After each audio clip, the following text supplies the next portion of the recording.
Hi everyone, I am Sudeep. Welcome back to Surya class. So friends, the fundamental unit of life class 9th biology chapter 5 है, उसका हम topic 1 already discuss कर चुके हैं। उसमें हमने सेल्स का शेप एंड साइज के बारे में पढ़ा हुआ है और आज हम पहुंच गए हैं टॉपिक 2 पे और यहाँ पे हम डिस्कस करेंगे डिस्कवरीज ऑफ सेल्स के बारे में पूरा डेप्थ में। तो आइए वीडियो को शुरू करते हैं बिना किसी देरी का। अगर आप चैनल पर नए हैं तो चैनल को सब्सक्राइब कीजिए, वीडियो को लाइक कीजिए। देखिए दोस्तों, हम बात करने वाले हैं डिस्कवरीज ऑफ सेल के। देखिए, द फर्स्ट माइक्रोस्कोप यानी कि जो first microscope was constructed by Dutch scientist Antoni van Leeuwenhoek, ठीक है। इन्होंने क्या किया था, ल्यूनहुक फर्स्ट माइक्रोस्कोप का डिस्कवर किया था, ठीक है। उस समय साइंटिस्ट लोग काफ़ी ब्रिलियंट थे, डिस्कवर भी करते थे और खुद का माइक्रोस्कोप भी बनाते थे। तो जो एंटी वैन ल्यूनहुक है, जिनका लाइफ स्पेन है 6032 से लेकर 7023 तक, इन्होंने फर्स्ट माइक्रोस्कोप तो डिस्कवर किया ही, उसके साथ साथ इन्होंने लिविंग सेल्स का भी डिस्कवर किया, ठीक है। अब देखिए, उसके बाद हमारे जो सेल्स का डिस्कवर है, जिनका नाम था रॉबर्ट हुक, उन्होंने सेल्स का डिस्कवर किया था। आपको एंटी ल्यूनहुक का जो माइक्रोस्कोप था, जो डिस्कवर्स हुआ था, वो ऑलरेडी आपको हमारे स्क्रीन पर दिख रहा होगा, मैं शो करा दिया हूँ। अब देखिए, हम बात करते हैं रॉबर्ट हुक के बारे में। देखिए, रॉबर्ट हुक जिनका लाइफ स्पेन था 1635 से लेकर 1703 तक, developed a microscope by using 2 lenses for achieving greater magnification. देखिए, इन्होंने नहीं, रॉबर्ट हुक ने सबसे पहले डेड सेल का डिस्कवरी किया। किस पे? बार्क ऑफ ट्री पे, यानी जो पेड़ का तना होता है बाहर का, उस पर इन्होंने डेड सेल का डिस्कवर किया, ठीक है।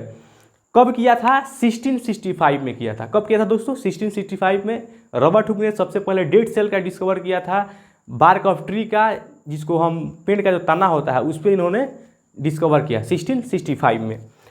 इन्होंने भी अपना खुद का माइक्रोस्कोप डेवलप किया था।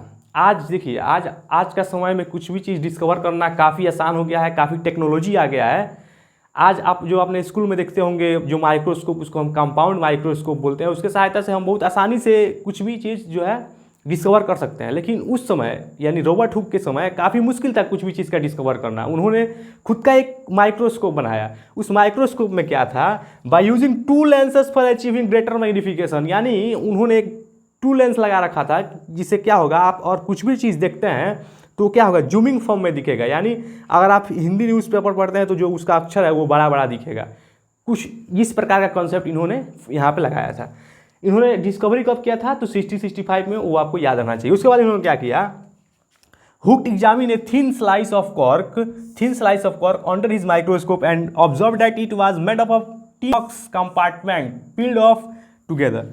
देखिए, रॉबर्ट हुक के जगह पे अपने को रख के सोचिए, इन्होंने क्या किया? माइक्रोस्कोप लिया। अब माइक्रोस्कोप को नीचे क्या किया? बार्क ऑफ ट्रीज, यानी जो स्लाइस होता है उसके नीचे क्या इन्होंने क्या किया? बार्क ऑफ ट्रीज को रखा, उसको ऑब्जर्व किया। तो इनको क्या लगा? ऑब्जर्व किया, जब माइक्रोस्कोप में देखा तो इनको क्या दिखा? बीहाइव्स देखा, यानी जो मधुमक्खी का छाता होता है, इनको उसमें नजर आ रहा। तो वही बोलते हैं कंपार्टमेंट फील्ड ऑफ टुगेदर। इनको कुछ इस प्रकार का बीहाइव्स यानी मधुमक्खी के छाता जैसे इनको कुछ नज़ारा दिखा, उन्होंने वो बताया, ठीक है। अब देखिए, ये तो रॉबर्ट हुक का कहानी खत्म हुआ। रॉबर्ट हुक ने सेल्स का डिस्कवरी 16th सेंचुरी में 1665 में किया। लेकिन इसके बाद एक और साइंटिस्ट आए जिनका नाम था रॉबर्ट ब्राउन। उनका सरनेम अलग है, इनका हुक था, उनका ब्राउन था। और देखिए, रॉबर्ट ब्राउन का क्या कहानी था? रॉबर्ट ब्राउन जो है, रॉबर्ट ब्राउन, इन्होंने क्या किया 18th सेंचुरी में, यानी 2 सेंचुरी के बाद, यानी 18th सेंचुरी में न्यूक्लियस का खोज किया। अब देखिए, ये भाई साहब आए तो एक अलग ट्विस्ट लेकर आए। ये बोल रहे हैं कि जो रॉबर्टवा हुकवा ने जो सेल का डिस्कवरी किया था उसमें इनको कुछ गड़बड़ दिखा। अब गड़बड़ क्या देखा? रॉबर्ट हुक ने जो मधुमक्खी का छाता के बारे में बताया था, तो इन्होंने कहा कि रॉबर्ट हुक जो मधुमक्खी का छाता में बताया है कि उसको इस प्रकार कुछ दिख रहा है, तो इनको रॉबर्ट हुक ने इसमें फिर से अपना दिमाग लगाना स्टार्ट कर दिया। साइंटिस्ट लोग तो आप जानते हैं वो ओवर कॉन्फिडेंस होते हैं, उनका दिमाग ही ब्रिलियंट होता है। फिर इन्होंने क्या किया? इसमें स्टडी करना शुरू कर दिया। अब इन्होंने जैसे ही स्टडी करना शुरू किया, इनको कुछ यहाँ पे राउंड सर्कल में एक पिगमेंट दिखा। अब इनको जैसे ही पिगमेंट दिखा, इनका इंटरेस्ट डेवलप होने लगा। इन्होंने बोल दिया कि अरे भाई साहब, ये तो न्यूक्लियस है। उसी समय से क्या हुआ? रॉबर्ट ब्राउन ने 18th सेंचुरी में न्यूक्लियस का खोज कर दिया। अब दोस्तों आइए हम बात करते हैं सेल्स थ्योरी का। अब देखिए, सेल्स थ्योरी में 3 साइंटिस्ट जो हैं उनका काफ़ी महत्वपूर्ण भूमिका है। सबसे जो पहला साइंटिस्ट है उनका नाम है स्लाइडन, और उनका खूबहू आप बोले तो जुड़वा भाई जिनका नाम है स्वाम, और उसके बाद है रुडोल्फ विर्चो। इन तीनों के बारे में अच्छे से डिस्कस करते हैं। आइए दोस्तों अब देखते हैं सेल थ्योरी। देखिए सेल थ्योरी का जो क्रेडिट है वो 3 ही साइंटिस्ट को जाता है जो जिनका भूमिका काफ़ी महत्वपूर्ण है सेल थ्योरी में। सबसे जो पहला नाम है वो है मैथिस स्लाइडेन का। ठीक है, ये नाम थोड़ा आपको न्यू लग रहा होगा लेकिन आपको याद हो जाएगा, 3-4 बार बोलिएगा तो। सबसे जो पहला साइंटिस्ट है मैथिस स्लाइडेन। इन्होंने क्या कहा, in 1838 Matthias Schleiden a German botanist announced that every plant is made of large number of cell. देखिए जो मैथिस स्लाइडेन थे वो जर्मन बोटनिस्ट थे।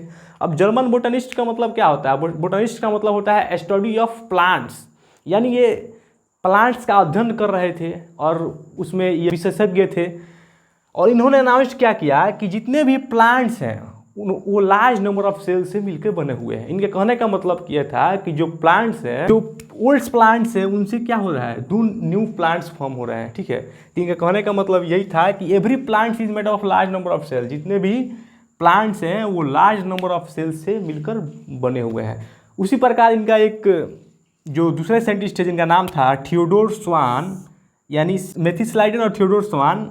बहुत सारे जगह आप पढ़ेंगे कि जो मैथिस स्लाइडेंस का जो थ्योरी था उनको चुरा कर इन्होंने बनाया थियोडोर स्वाम। इसमें क्या सच है क्या झूठ है ये तो मुझे नहीं पता है, लेकिन थियोडोर स्वाम ने भी क्या कहा कि made similar discoveries in animal. इन्होंने भी बताया कि जितने भी प्लांट्स एनिमल हैं वो लार्ज नंबर ऑफ सेल से मिलके बने हुए हैं।